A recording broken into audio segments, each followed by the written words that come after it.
My name is Fook, and this is my partner, Mishell. I don't think we've ever talked before, but we're both big fans of 3 Days Grace, so appreciate you coming on. Oh, right on, man. You guys playing a free show in Las Vegas for the fights on July 4th, UFC 162. Where is that going to be in Vegas? It's up in, like, the Fremont Street, like the old school area of Vegas. Yeah, with, like, that psychedelic overhang. Yeah, it's going to be cool, man. I'm really looking forward to it. Our set design, like our stage, is we built a stage that's like an apocalyptic Las Vegas. So that's going to be kind of a cool little sort of inset there. Are there any details of apocalyptic Las Vegas, or is like Paris on fire and people are in pools of blood in the Bellagio fountain?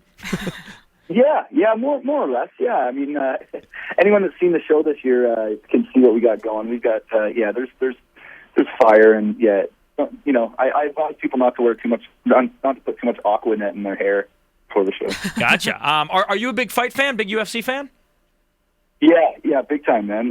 We've actually been to a couple fights. The Canadian government has finally allowed MMA up here in Canada, so that's good. So we've gone to some since that happened. Yeah, what was the holdup on that? Just too hockey was already too violent for you? Yeah, I don't know, man. It's just we live in a pretty socialist society up here, so I guess cutting through a bunch of government red tape regulations. They'll only let you be violent on ice. Yeah, exactly. It's hitting your head off the ice is worse than hitting your head off of the ring. So I think they finally realized what they finally realized probably is that how much revenue it generates, and then that tipped the scale. Sure. Now, can I ask you for a pick? I guess the big fight, the headliner, Anderson Silva versus Chris Weidman. Anderson going for his 12th in a row title defense. People think he's invincible. How about you? Yeah, I think he's going to take this one. Weidman is definitely. He's a grappler, so if he gets a hold of Silva and keeps him down, but I think that's going to be tough to do. If you watch Silva, you can't really get within 4 feet of the guy, or you're going to get a heel to the face. So I think that if Silva can strike from a distance, I think it'll be over pretty quick. We're talking with Neil Sanderson, drummer for 3 Days Grace. And, I think the person that I would least like to tangle with in the band, just any band for the most part, would be the drummer. Because you're the most physically active, and you're constantly using your arm. You guys have you fought? Are you a fighter? When I was younger, I used to fight when I was younger, but I not in like a trained skill way. I would throw the haymaker. That was my one shot. I wouldn't tangle with my guitar player Barry. I've accidentally tangled with him once or twice, and doesn't work out well on my end. Now, let's talk about the band lineup, because we all know that Adam has left the band, and Matt Walst is replacing him on this tour. And please correct me if I'm wrong. Matt is still the temporary lead singer, right?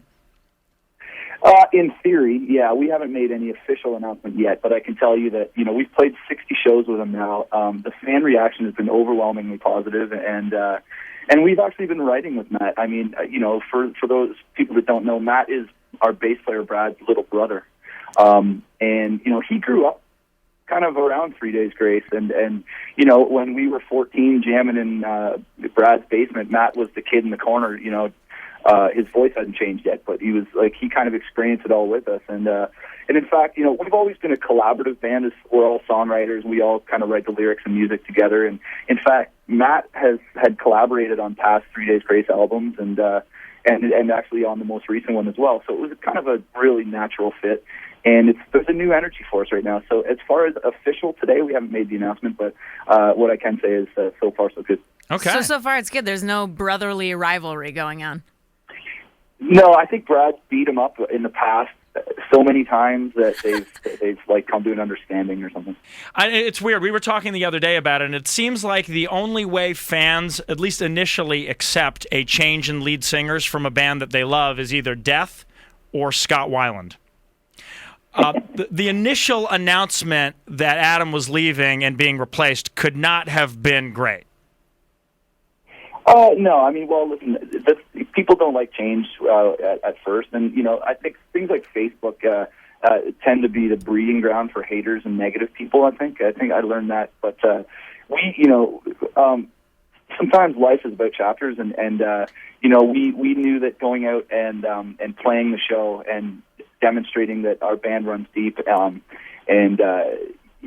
that's what really kind of I think turned the tides as far as popular opinion, and it's the music the new music that we're writing is it has this new energy, and Matt is he's no stranger to the arenas, and just after playing 60 shows, we just kind of saw everything kind of shift into people being excited about the future, and we're excited about the future with writing the record with Matt, and just seeing where it takes us.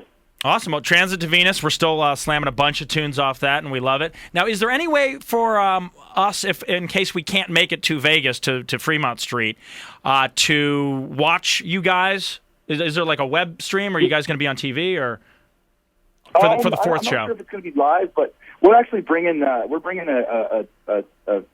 two-man camera crew down with us to kind of just document the whole experience. And we're going to kind of just shoot kind of some behind the scenes, and then some of the show, and then we're actually going to put it up on our Facebook and our website and stuff. Probably a couple weeks after it happens. So I'll check it out to see if there's like a live. Maybe there is a live feed. I haven't heard about it yet, but there very well may be. If not, then like I said, there'll be video clips on our site. Well, Neil, have a great time in Vegas. It's only going to be like 4,000 degrees, and best of luck with Matt and going on tour this summer. It was great to talk to you, man. Great to meet you. Right on. Thanks a lot, man.